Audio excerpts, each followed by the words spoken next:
Ce message vous a été préparé par le Ministry of Unlimited Holy Ghost.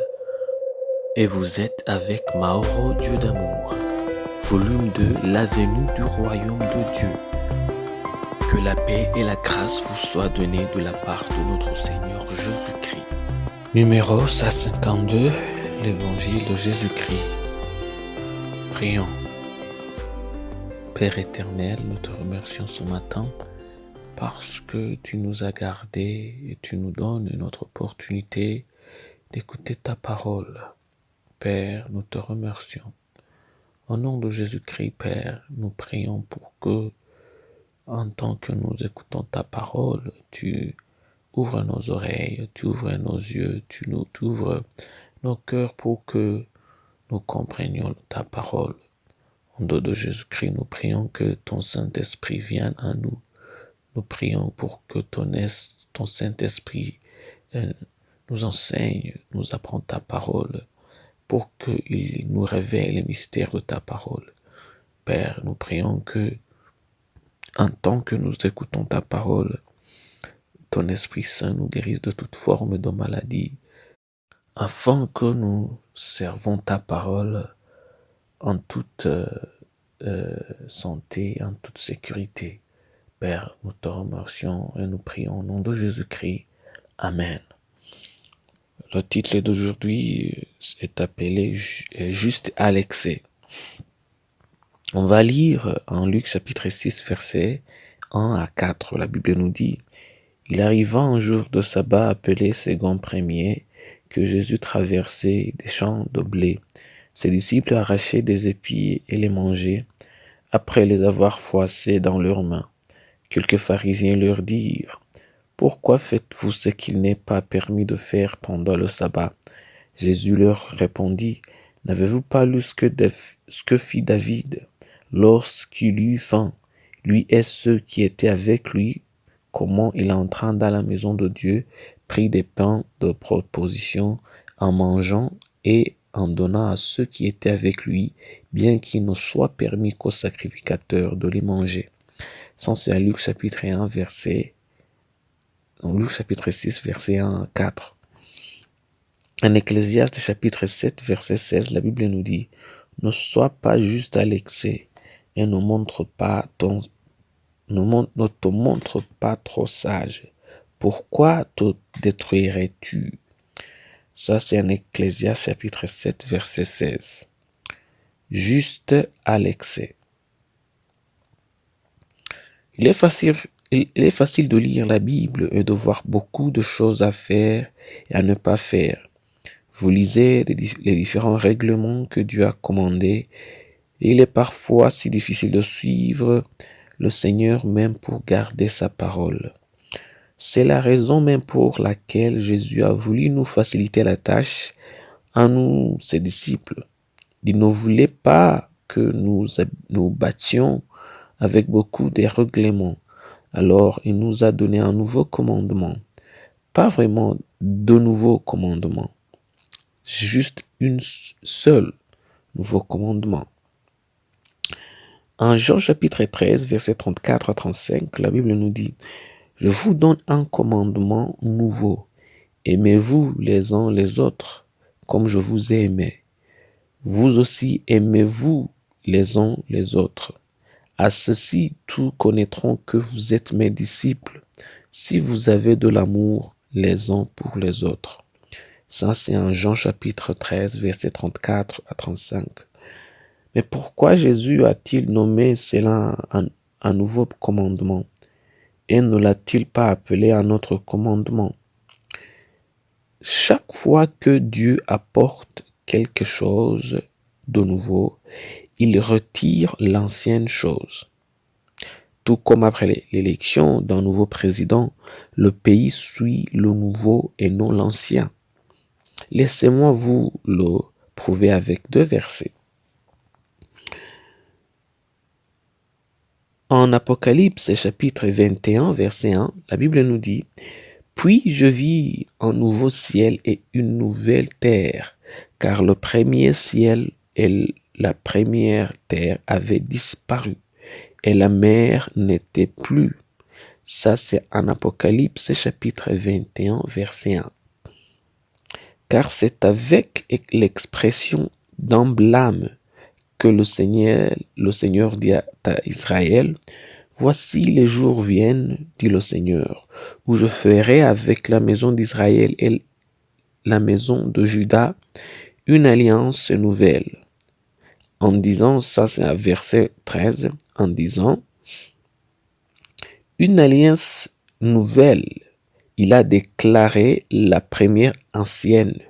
Or, ce qui est ancien, ce qui a vieilli est prêt de disparaître. C'est en Hébreux chapitre 8, versets 8 et 13. Je répète, car c'est avec l'expression d'un blâme que le Seigneur dit à Israël, voici les jours viennent, dit le Seigneur, où je ferai avec la maison d'Israël et la maison de Juda une alliance nouvelle. Et en disant une alliance nouvelle, il a déclaré la première ancienne. Or, ce qui est ancien, ce qui a vieilli, est prêt de disparaître. C'est en Hébreux chapitre 8, verset 8 et verset 13. Quand Jésus a dit qu'aujourd'hui je vous donne un nouveau commandement, il a rendu les vieux commandements obsolètes.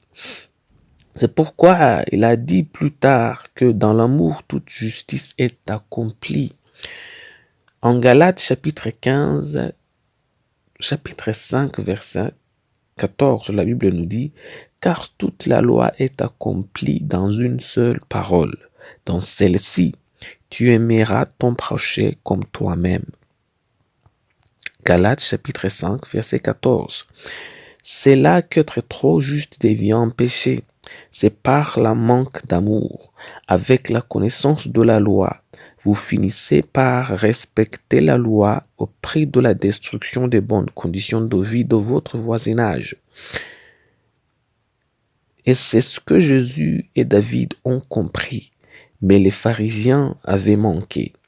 Ils connaissaient la loi, je dis les pharisiens, ils connaissaient la loi sans l'amour. Mais David et Jésus connaissaient la loi et avaient l'amour.